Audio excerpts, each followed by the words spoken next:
पाकिस्तान के पूर्व प्रधानमंत्री इमरान खान बीते 10 माह से रावलपिंडी की अदियाला जेल में बंद हैं। उन्होंने कुछ समय पहले सुप्रीम कोर्ट से शिकायत की थी कि उन्हें जेल में बेहद खराब परिस्थितियों में रखा जा रहा है। उन्हें वहां पर बेसिक चीजें भी मुहैया नहीं कराई जा रही है। जानकारी के अनुसार इमरान के इन आरोपों को लेकर पाकिस्तान सरकार ने सुप्रीम कोर्ट में एक रिपोर्ट सौंपी और इमरान के आरोप बुनियादी बताए गए। भारतीय मूल की अंतरिक्ष यात्री सुनीता विलियम्स और बुच विल्मोर का स्पेस क्राफ्ट रात के 11 बजे इंटरनेशनल स्पेस स्टेशन पहुंचा। दरअसल इसे आज 9:45 पे पहुंचना था, लेकिन रिएक्शन कंट्रोल थ्रस्टर में आई परेशानी के कारण ऐसा नहीं हो सका। दूसरे प्रयास में स्पेस क्राफ्ट को स्पेस स्टेशन से डॉक कराने में सफलता मिली। दिल्ली में 4 जून को parliament house iron gate number 3 पर चेकिंग के दौरान सीआईएसएफ ने 3 मजदूरों कासिम, मोनिस और शोएब को पकड़ा, जो फर्जी आधार दिखाकर प्रवेश पाने की कोशिश कर रहे थे। जांच में पता चला कि उन्हें डीवी प्रोजेक्ट्स लिमिटेड की तरफ से काम पर रखा गया था। सभी 3 मजदूरों को आगे की जांच के लिए संसद मार्ग पुलिस स्टेशन को सौंप दिया गया था।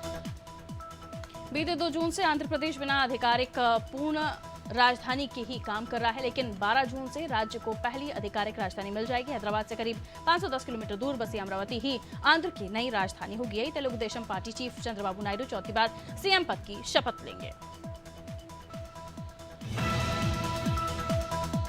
दिल्ली में आईसीसी कांग्रेस मुख्यालय में राहुल गांधी ने प्रेस कॉन्फ्रेंस की, जिसमें राहुल गांधी ने 4 जून रिजर्व डे पर स्टॉक मार्केट की गिरावट को लेकर बड़ा घोटाला बताया। उन्होंने कहा सरकार ने बाजार में भ्रम फैलाया और लोगों के 30 लाख करोड़ रुपए डूब गए। मामले में राहुल गांधी ने जेपीसी जांच की मांग की है।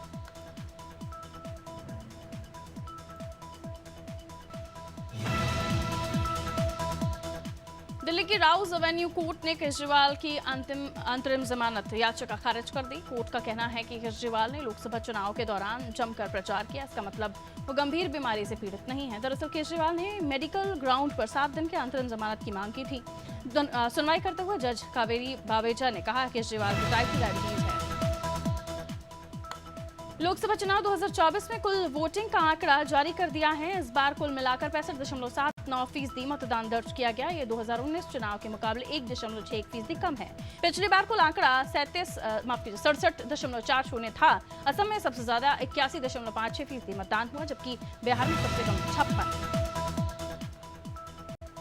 भगवत क्रांति सेवा के राष्ट्रीय अध्यक्ष प्राची साध्वी शाजापुर पहुंची, जहां उनका भाजपा की यूपी में हार पर गुस्सा फूटा। उन्होंने कहा कि भाजपा के कार्यकर्ताओं की अनदेखी हार का सबसे बड़ा कारण बनी। साध्वी प्राची ने कहा पार्टी आला कमान को अपने कार्यकर्ताओं का सम्मान करना होगा। बता दें साध्वी प्राची सीएम योगी आदित्यनाथ के जन्मदिन पर आयोजित कार्यक्रम में शामिल होने आई थी। छत्तीसगढ़ में बस्तर लोकसभा सीट काफी हॉट सीट मानी जाती है। ये सीट बरसों से कांग्रेस का गढ़ भी रही है। इस बार कांग्रेस के कवासी लखमा को हराकर महेश कश्यप ने बीजेपी से जीत दर्ज की और एक नया रिकॉर्ड बनाया। बस्तर से जीत कर आए बीजेपी प्रत्याशी महेश कश्यप से संवाददाता।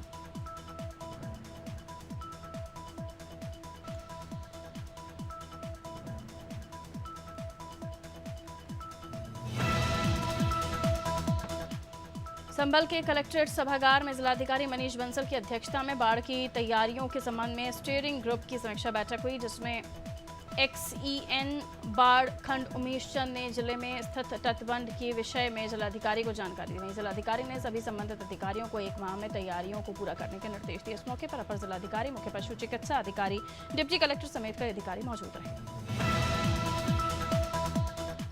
उत्तरकाशी के सहस्त्रताल ट्रेनिंग पर गए 22 ट्रैकर्स में से 13 ट्रैकिंग को सुरक्षित बचा लिया गया। 9 ट्रैकर्स की मौत हो गई। जान गंवाने वाले सभी ट्रैकर्स को शवों को बरामद कर परिजनों को सौंप दिया गया। सीएम पुष्कर सिंह धामी ने खुद इस ऑपरेशन की मॉनिटरिंग की और मुसीबत में फंसे सभी ट्रैकर्स को सुरक्षित परिजनों को सौंपा।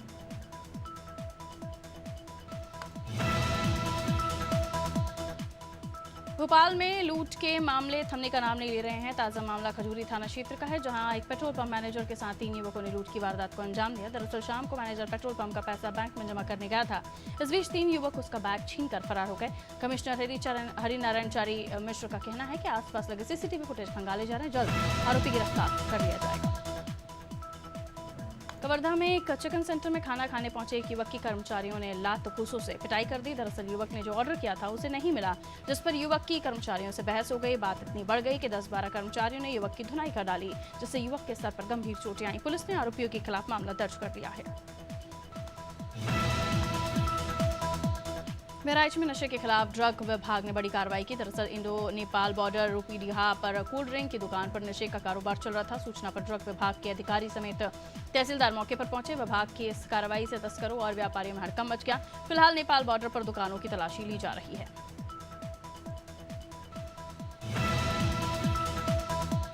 भोपाल की कुफिजा पुलिस ने लड़के बनकर लड़कों से ठगी करने वाले युवक को गिरफ्तार कर लिया है। दरअसल युवक लड़की बनकर लड़कों से बात करता था और लड़कों से खर्चे के पैसे भी डलवाता था। आरोपी लड़की की आवाज निकालकर कई लोगों से पैसे ऐंठता था। उसने ड्रीम गर्ल नाम से अपनी आईडी भी बनाई थी। फिलहाल पुलिस ने मामले में आगे की कार्रवाई शुरू कर दी है।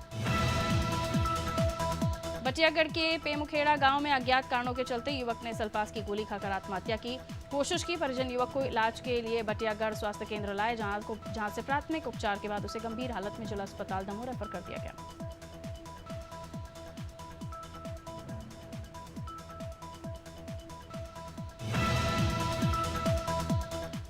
भोपाल पुलिस ने सभी थानों का सीमांकन किया। चौकियों की सीमाओं का निर्धारण भी नए सिरे से किया जा रहा है। साथ ही पुलिस कमिश्नरेट के चारों जोनों में नए सिरे से थानों का बंटवारा भी किया गया। पुलिस कमिश्नर हरिनारायण चारी मिश्र ने बताया कि शहर के सभी थानों की सीमा का पुनर्निर्धारण कर दिया गया। हम लगातार इस मुद्दे को लेकर बैठकें कर रहे हैं।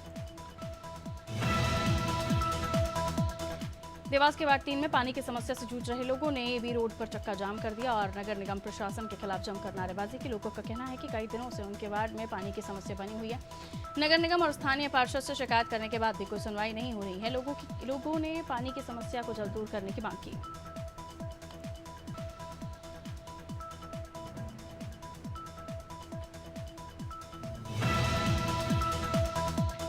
कासगंज के गुंज डुंडवारा की गौशाला में गौवंश की दुर्दशा का वीडियो सोशल मीडिया पर वायरल हुआ। वायरल वीडियो पर संज्ञान लेते हुए उप जिलाधिकारी मुख्य पशु चिकित्सा अधिकारी ने गौशाला का निरीक्षण किया। इस दौरान एसडीएम को गौशाला में 3 गौवंश मरे मिले। वहीं आधा दर्जन से अधिक गौवंश गंभीर हालत में दिखाई दिए। पशु चिकित्सकों ने बीमार गौवंश का इलाज शुरू किया। वहीं पशु चिकित्सकों ने बताया कि गर्मी से गौवंश बीमार हुए।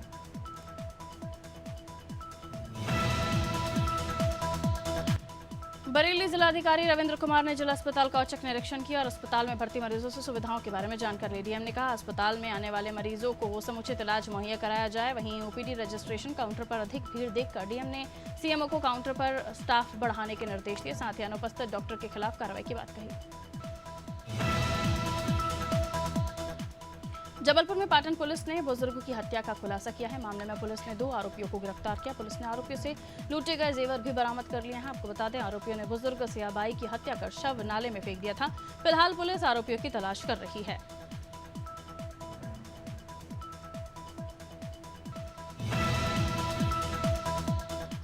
जबलपुर के शाहपुरा में हत्या के मामले में पुलिस ने 3 आरोपियों को गिरफ्तार किया। मामले का खुलासा करते हुए पुलिस ने बताया कि राकेश सिंह की हत्या उसके चाचा ने ही की थी। पुलिस ने आरोपी चाचा लेखराम, उसकी पत्नी और एक अन्य साथी को गिरफ्तार कर लिया। बताया जा रहा है कि राकेश सिंह आरोपी की पत्नी से छेड़खानी करता था, जिससे गुस्से में आकर लेखराम ने युवक की हत्या कर दी।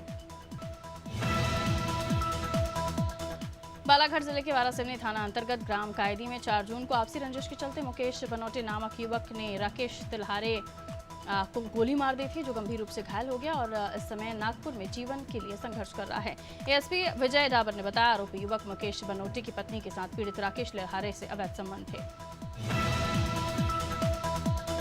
सरगुजा पुलिस थानों में लंबे समय से जब्त वाहनों की नीलामी करने की तैयारी कर रही है। वाहनों की जांच पूरी होने के बाद उसकी नीलामी की जाएगी और नीलामी से मिलने वाली राशि को शासन के खाते में जमा कराया जाएगा। वहीं एडिशनल एसपी ने बताया कि थानों में लगभग 600 से 1000 वाहनों की नीलामी होनी है।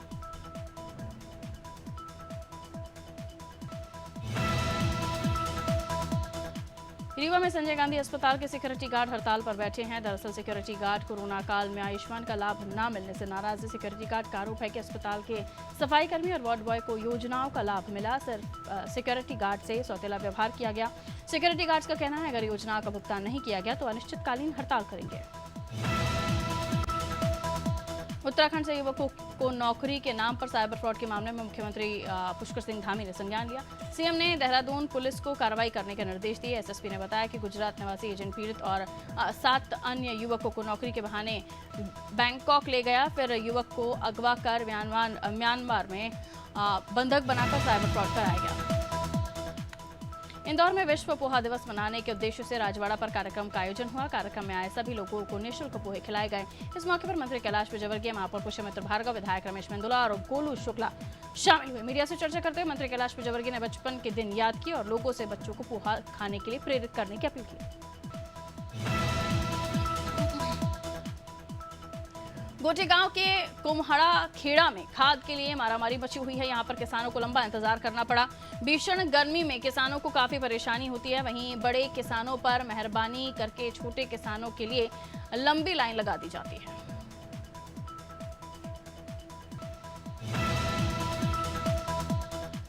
जबलपुर में student Islamic movement of India यानी सिमी पर प्रतिबंध को लेकर बनाए गए ट्रिब्यूनल में सुनवाई हुई। हाईकोर्ट में लगी सिमी ट्रिब्यूनल की विशेष अदालत में सरकार की ओर से दलील दी गई कि सिमी एक गैर कानूनी संगठन है और इससे जुड़े कई सदस्यों को देश विरोधी गतिविधियों में लिप्त होने के कारण गिरफ्तार कर जेल भेज दिया गया।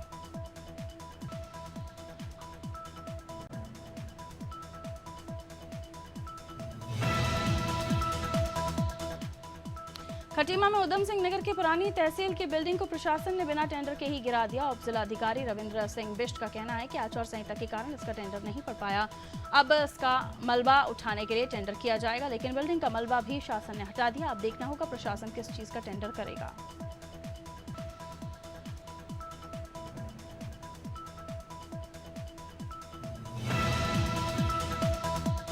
गरियाबंद में किडनी की बीमारी से पीड़ित गांव सुपेबेड़ा में बीमारियों के कारण का पता लगाने स्वास्थ्य मिशन के एमडी डॉक्टर जगदीश सोनकर ने वहां पहुंचे और उन्होंने पहले स्वास्थ्य सुविधाओं का जायजा लिया। फिर सुपेबेड़ा अस्पताल पहुंचे जहां ग्रामीणों और मरीजों से बात की। बता दें पिछले 20 सालों में सुपेबेड़ा में 140 किडनी मरीजों की मौत हो चुकी है। बांदा में 4th क्लास कर्मचारी ने उप ट्रेजरी ऑफिसर पर गंभीर आरोप लगाए। कर्मचारी का आरोप है कि घरेलू काम करने से मना करने पर उससे अपशब्द कहे गए और उसे अपमानित किया गया। लगातार प्रताड़ना से प्रताड़ित होकर कर्मचारी ने सीएम समेत सभी आला अधिकारियों को शिकायती पत्र सौंपा। मामला तूल पकड़ता देख चीफ ट्रेजरी ऑफिसर ने डीएम के जरिए मजिस्ट्रेट जांच की मांग की। उत्तराखंड में बीजेपी अल्पसंख्यक मोर्चा के प्रदेश अध्यक्ष इंतजार हुसैन ने राहुल गांधी के आरोप पर पलटवार किया। इंतजार हुसैन ने कहा, राहुल गांधी अभी भी लोकसभा चुनाव में हार से उबर नहीं पाए हैं। अब वो बाजार के निवेशकों को गुमराह करने की साजिश कर रहे हैं। आपको बता दें, गुरुवार को राहुल गांधी ने प्रधानमंत्री नरेंद्र मोदी, गृह मंत्री अमित शाह पर शेयर बाजार घोटाले का आरोप लगाया।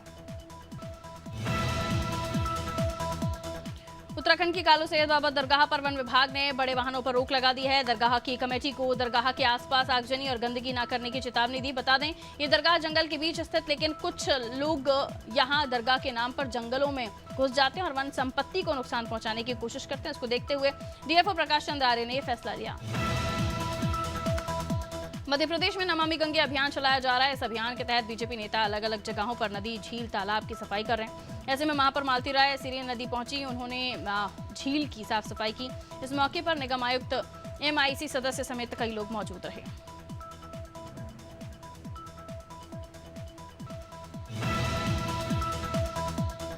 अनूपपुर जिले के कोयलांचल क्षेत्र कोतमा, बिजुरी, राजनगर समेत कई स्थानों में कबाड़ियों का आतंक दिखने को मिला। कोयलांचल क्षेत्र में बंद पड़ी खदानों को खोलकर कबाड़ी चोरी की वारदात को अंजाम देते हैं। दरअसल बंद खदानों के अंदर जहरीली गैस उत्पन्न हो जाती है, जिससे लोगों की जान भी जा सकती है। यदि शासन प्रशासन समय रहते इस विषय पर ध्यान नहीं दिया तो कभी न कभी बड़ा हादसा देखने को मिलेगा।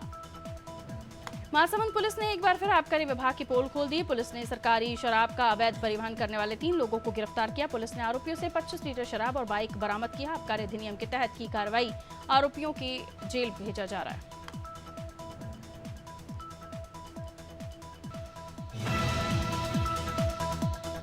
भारतीय रिजर्व बैंक ने लगातार 8वीं बार ब्याज दरों में बदलाव नहीं किया। आरबीआई ने ब्याज दरों को 6.5% पर जस का तस रखा है, यानी लोन महंगे नहीं होंगे और आपकी ईएमआई भी नहीं बढ़ेगी। आरबीआई ने आखिरी बार फरवरी 2023 में दरें 0.25% बढ़ाकर 6.5% की थी। 5 जून से चल रही मॉनेटरी पॉलिसी कमेटी की मीटिंग के लिए गए फैसलों की जानकारी आरबीआई गवर्नर शक्तिकांत दास ने दी। हफ्ते के आखिरी दिन 7 जून को शेयर बाजार में तेजी देखने को मिल रही है। बता दें, सेंसेक्स 530 अंक से ज्यादा की तेजी के साथ 75,600 के स्तर पर कारोबार कर रहा है। तो वहीं निफ्टी में 160 अंक की बढ़त है। ये 22,980 के स्तर पर कारोबार कर रहा है। सेंसेक्स के 30 शेयरों में से 25 में तेजी और 5 में गिरावट देखने को मिल रही है।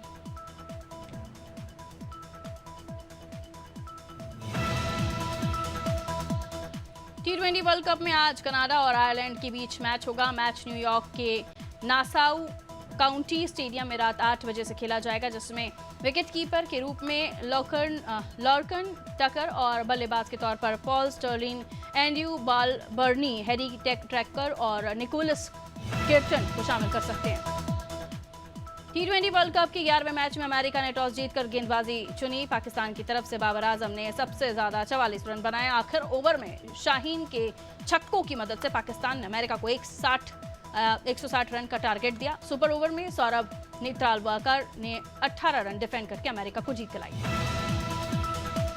T20 वर्ल्ड कप में नामीबिया और स्कॉटलैंड के बीच मैच खेला गया, जिसमें स्कॉटलैंड ने मैच 5 विकेट से जीत लिया। बारबाडोस के केंसिंगटन ओवल में नामीबिया ने टॉस जीतकर पहले बल्लेबाजी करने का फैसला लिया। टीम ने 20 ओवर में 9 विकेट पर 155 रन बनाए। जवाब में स्कॉटलैंड ने 18.3 ओवर में से 5 विकेट खोकर टारगेट चेंज कर लिया।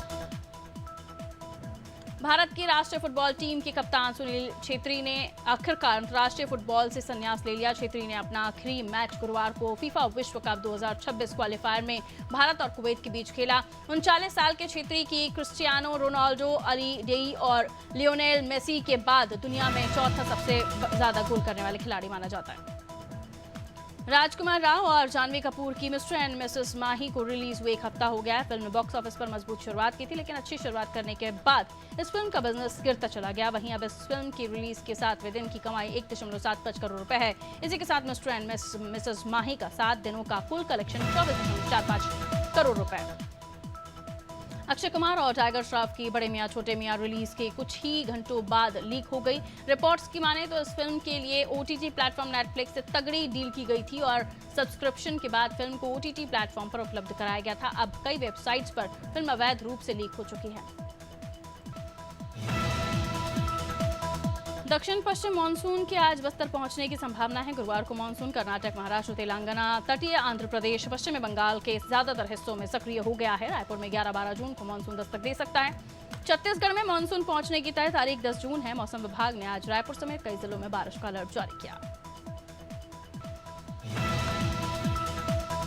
बिहार के अधिकांश जिलों में आज मौसम शुष्क बना रहेगा। मौसम विभाग ने बक्सर, भोजपुर, कैमूर, रोहतास, औरंगाबाद, अरवल में गर्म दिन रहने की संभावना जताई है। साथ ही पूर्वी और पश्चिमी चंपारण, सीतामढ़ी, मधुबनी, सुपौल, अररिया और किशनगंज में आंधी बारिश की चेतावनी जारी की है। इंदौर में 2-3 दिनों में से तापमान में उतार चढ़ाव चल रहा है। थोड़ी राहत के बाद पिछले 48 घंटे में रात के तापमान में 4 डिग्री का इजाफा हुआ। दिन के तापमान में भी 1 डिग्री की बढ़ोतरी देखी गई। तापमान 1 डिग्री बढ़कर 39.2 डिग्री सेल्सियस पर पहुंच गया। मौसम विभाग ने आज बादलों के छाने के साथ हल्की बारिश के आसार जताए हैं। झारखंड के 2 हिस्सों में मौसम का अलग अलग मिजाज देखने को मिला। राज्य के उत्तर पश्चिमी, मध्य और दक्षिणी भाग के कुछ हिस्सों में हीट वेव को लेकर अलर्ट जारी किया गया है। वहीं राज्य के दक्षिण भाग के कुछ हिस्सों में जिनमें गुमला, सिमडेगा और खूंटी में बिजली बारिश समेत तेज हवा का अलर्ट जारी किया गया है। 24 घंटे में प्रदेश में सबसे ज्यादा पारा गढ़वा में 43.9 डिग्री सेल्सियस दर्ज किया गया। लखनऊ में आज सुबह से ही उमस भरी गर्मी पड़ने लगी। तेज धूप निकलने से तापमान में 3 डिग्री तक की बढ़ोतरी हो सकती है। मौसम विभाग का अनुमान है कि लखनऊ का तापमान फिर से 45 डिग्री तक जाएगा। 7 और 10 जून तक लखनऊ में हीट वेव का भी असर बना रहेगा। अगले 5 दिनों तक तापमान में लगातार बढ़ोतरी की संभावना है।